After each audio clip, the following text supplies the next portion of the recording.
This siege that is organized by a few states, one is China, and the other is Qatar, and they are organizing an attack on Israel. Hindi tumitigil ang Israel sa kanilang pagtugis sa mga miyembro ng Hamas at sa lahat ng mga kakampi nito, matapos nitong magsagawa ng mga pag-atake sa 5 mga bansa sa gitnang silangan. Nagbanta naman ito sa China. Noong September 19, 2025, nagsagawa ng malawakang airstrike ang Israel sa Lebanon. Kinabukasan, nagsagawa naman ng major military operations ang IDF sa Yemen at ang target ay ang Houthi. Malinaw ang mensahe na ibinibigay ng Israel. Kahit sinong bansa na kumukupkup at nagtatago sa mga Hamas leadership ay mananagot sa kanila.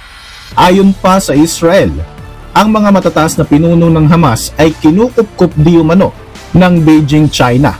Bukod dito, inaakusahan din ng Israel ang China na gumagawa ng mga propaganda para pabagsakin ang kanilang bansa.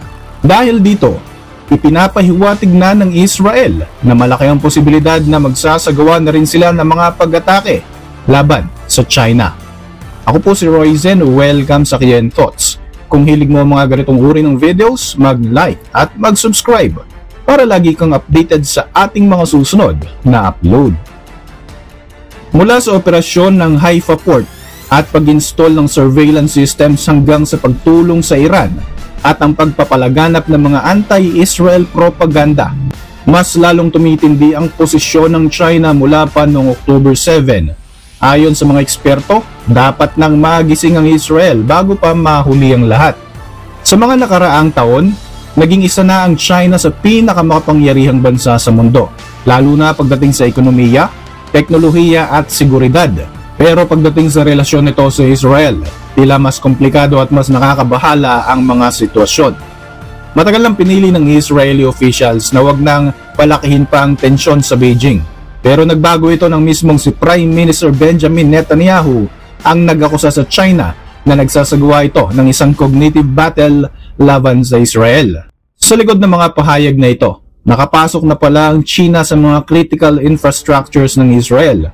Halimbawa, ang Bayport sa Haifa ay pinapatakbo ng China state-owned SIPG. Ayon sa mga kritiko, hindi lang ito simpleng negosyo. Ito ay bahagi ng mas malawak na strategy ng Beijing.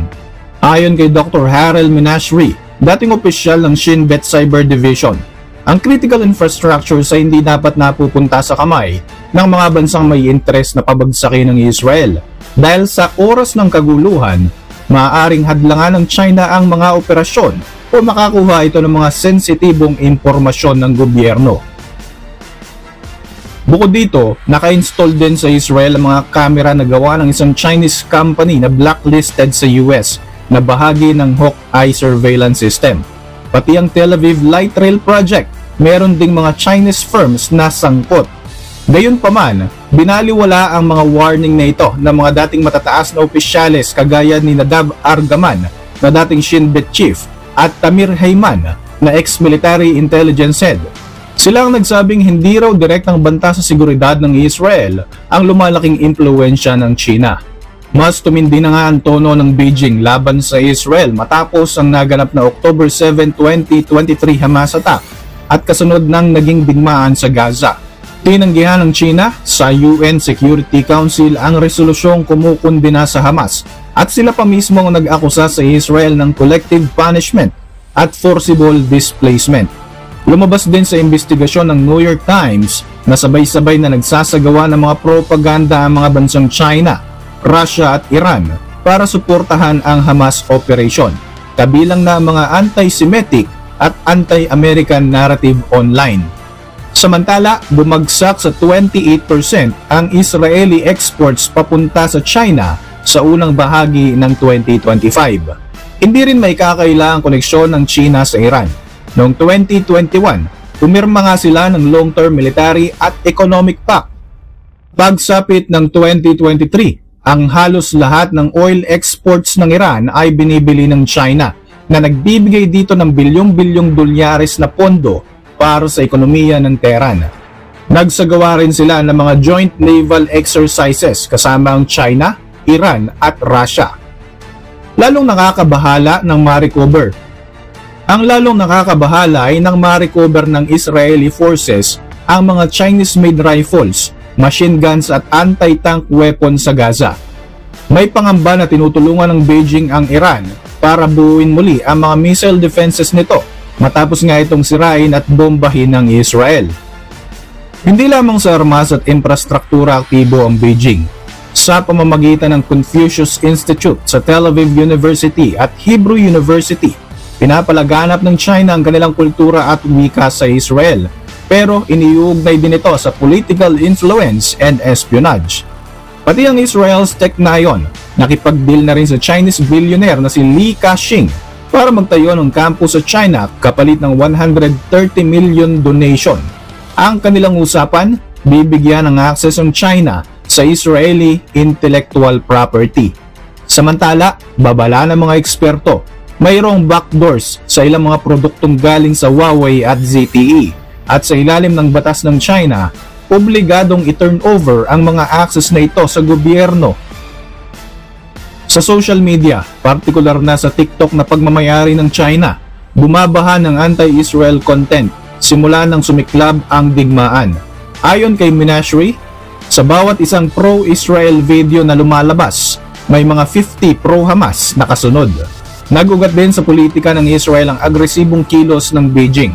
Nitong linggo, binantaan ng Chinese Embassy si MK Boaz Toporowski matapos ang pagbisita niya sa Taiwan. Pinipilit din ng embahadang media ng Israel na huwag tawaging ambassador ang kinatawan ng Taiwan. Para sa mga analyst, malinaw ang motibo ng China. Ito ay ang pahinay ng impluwensya ng US sa Middle East habang pinapalakas ang sarili nitong relasyon sa mga Arab countries at sa bansang Iran. Sa pananaw ng China, ang Israel ay parehong threat and opportunity. Isang tulay patungong Mediterranean, isang hub ng advanced technology at leverage para sa impluwensya sa Muslim world.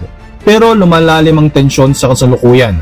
Noong nakaraang linggo, tinuligsa ng China ang akusasyon ni Netanyahu na bahagi sila ng political blockade laban sa Israel. Tinawag itong groundless at nakakasira sa relasyon ng kanilang mga bansa.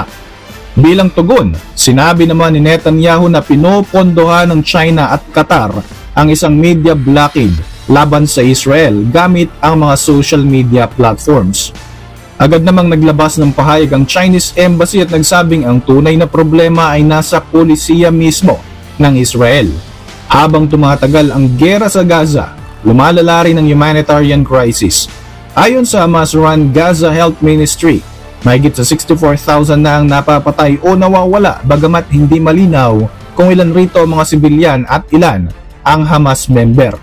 Sa panig ng Israel, sinasabi nilang mahigit 22,000 combatants na ang napapatay at 1,600 pang terorista noong mismong October 7 attack ang nasawi. Git nila, sinisikap nilang bawasan ang civilian death pero ginagamit ng Hamas ang mga sibilyan bilang human shield sa mga bahay, ospital, paaralan at maging sa mga moske.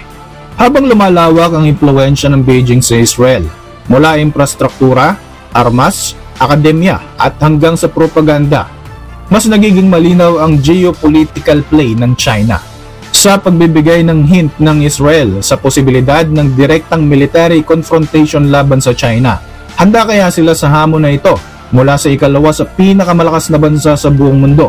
Kung sakaling magsasagawa ng direktang pag-atake ang Israel laban sa China, ano kaya magiging implikasyon ito sa buong mundo? Tuluyan na bang makakaladkad ang US sa isang direktang digmaan laban sa China? Para sa inyong mga reaksyon, mag-iwan lang ng komento sa ibaba ng video na ito. At para manatiling updated sa ating mga susunod na upload, siguruhing mag-subscribe. I-like mo na rin ang ating mga video bilang suporta. Muli, ako po si Roy Z at maraming salamat sa patuloy na pagsubaybay sa ating channel.